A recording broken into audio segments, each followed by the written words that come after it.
এ ভাই আজকে এত রোদ গরম। হ্যাঁ তাই তো, এত রোদ না, এখন কি করি? হ্যাঁ বন্ধু, বুদ্ধি পেয়ে আছি। কি বুদ্ধি পালি? আগে দুটা কালো কচু নিয়ে আই। না, কচু দিয়ে কি করবি? তুই দে না, এই নে ধর। এখন মন্ত্র করব, তাহলে আর রোদ লাগবে না। ও তাই নাকি? শু মন্ত্র ছুতারি, রোদ কমে যা তাড়াতাড়ি আয়। না, রোদ তো একটুকু কমেনি। এ ভাই গরম লাগছে আমাকে, এই তাড়াতাড়ি আমার সঙ্গে আই। এখানে আগুন পোয়া, তাহলে ঠান্ডা লাগবে। ও তাই? হ্যাঁ আমার দাদুর বুদ্ধি এটা। না কই রে, আরো বেশি গরম লাগছে। ও হ্যাঁ ভুলে গেছি, এই আই তো আমার সঙ্গে। হ্যাঁ এই তো পেয়েছি। না দিদা বলিসলো, কি বলিসলো? ক্যাথা উঠলে ঠান্ডা লাগে। ও তাই? হ্যাঁ এই নে ক্যাথাটা ভালো করে ওর। না ক্যাথা উঠলে তো গরম লাগে। এই দাঁড়া, একদম কথা বলবি না, চুপ করে বস ওখানে। দাঁড়া আমি খাবার নিয়ে আসি। না এত রোদ গরম।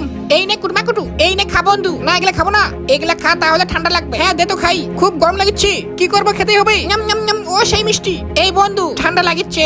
না ইস রে, গরমে জীবন গেল। ও হুই হুই, তোর বুদ্ধি কেউ শুনে? গরমে আমার জামাটাই ভিজে গেল। হট মাথা মোটা।